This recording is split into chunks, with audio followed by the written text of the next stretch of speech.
Alright, back to the Mad Science Hour madness, which is this fucking room right now. I set up this other table because I knew as soon as something went on this table and I was like, oh, I want to kill myself, I had no place to go. So now I have this table. So, as you can see, I've got the Sortimo hard drive case back in operation, back in production. I didn't film any of this. You see this? This is 3 hours over 2 days. This involved me taking 16 gauge speaker wire, stripping the insulation off of it, which after these three I started getting methods, and that's actually, it only took like 20 minutes to do these.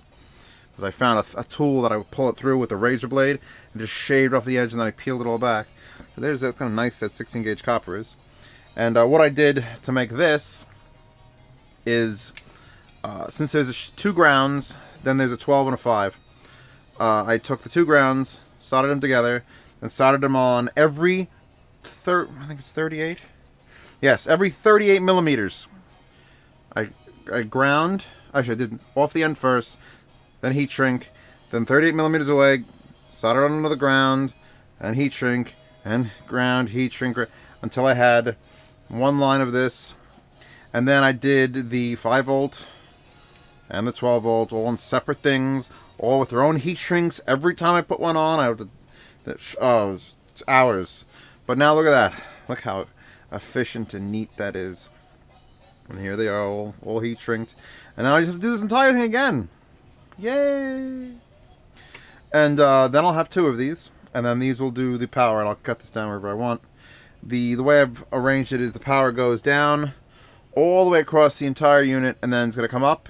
One's going to go halfway across, do these 5. The other one's going to come up and just do these 5. Blah. Like blah, blah. And this is nice and small and zip tied, and there's enough room to move. These black dots represent the hard drive, distance apart, so everything should be kosher. Deliciously kosher. And where's my big box of fuck? Here it is. Big box of fuck's coming up now, because this is the rest of my nightmare on Elm Street. Because after I get the power all nice and neatly done and custom soldered so everything's the smallest, this goddamn mess. Which here's one that's done up. Oh god. Couldn't catch it with my crotch. Tried real hard. So there you go. Look how nice and neat that is for those 5.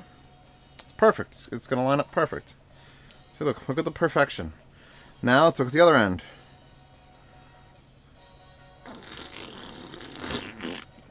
So, the only way I figured to do this, since I'm mounting, hard drives are down there. Here's all the things. The control boards are going here and here. I've decided they're going here and here, and I can't go from here down to this first hard drive. Then I have a million miles of slack to deal with. So I'm going. This controller is doing these 5, and this controller is doing these 5, which on this side isn't so bad, I think. No. All the pins go left. So this is the way this is going to look. And I'm going to have to deal with, you know, some extra. The other side, did I do one? I thought I did one. Yeah, I did this one, of course, the one that fell. I had to put that son of a bitch there, that hell of a kink, which I really hated doing, but now I could do in and over. Otherwise, it wouldn't have gone. It wanted to go. It wouldn't want to go. So now it's going to go. I'm going to do that to every one of them, and it's going to end up the exact same as this, just with massive U-turns at the end, which I'm trying to do as gently as possible. And then I'm going to have to fuck around with the end of these. I wish I could just crimp these on. Just crimp.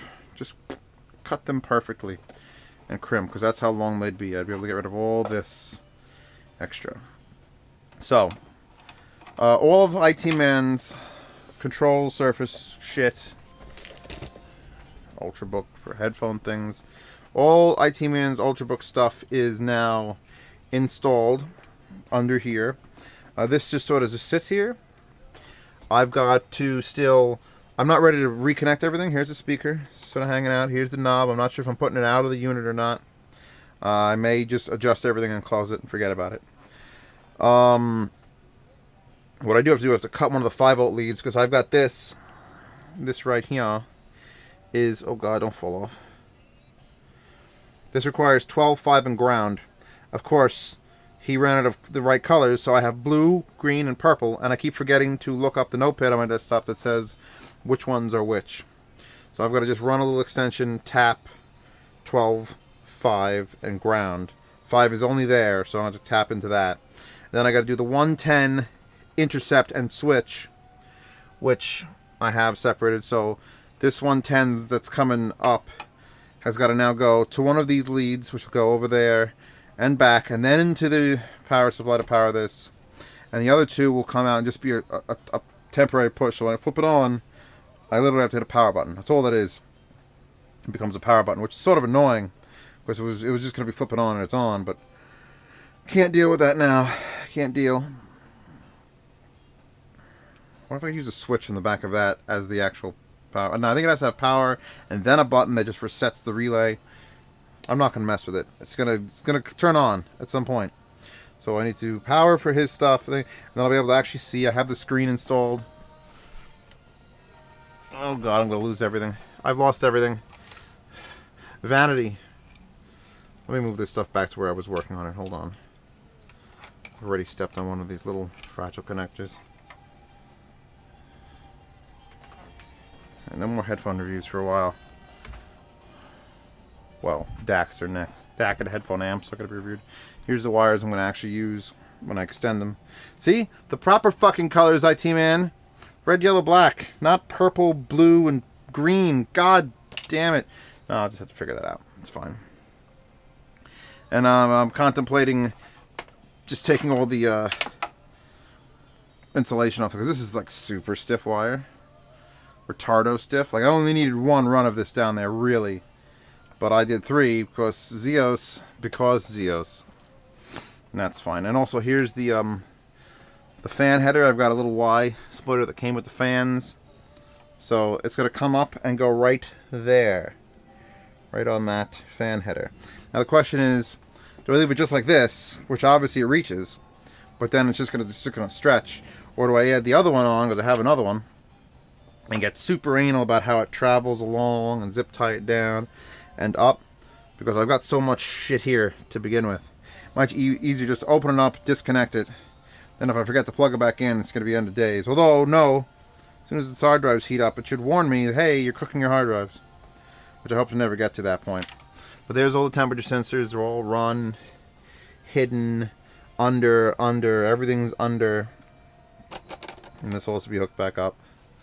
So I'd say, realistically, by the time I get the things mounted with the 2 weeks, this might actually get a test. And I bought a single eSATA to USB 3 because I don't have any eSATAs here.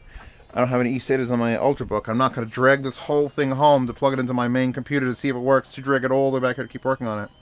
So I bought that adapter to sort of test one side. And if one side works, I'll assume both sides work, and then I'll just figure out a way to combine it later on. Maybe get another one of those adapters for $25, get a USB 3 hop, or plug just 2 friggin' adapters in and say, fuck it. Fuck it. That's what it's going to sound like when I plug them in. It's going to go, fuck it. Fuck it. And that'll be that. But everything else, this is Gary's Mod shit all over again. I'm done with the build. Now it's wiring time, and I hate it. But we're here. We're almost done. This is just gonna sit loose like that because it should fit right here in this space above this controller. And this has got a massive amount of space, but it's got to deal with that 110 socket. Oh, it's so compact. Can't wait to see if it blows up or not.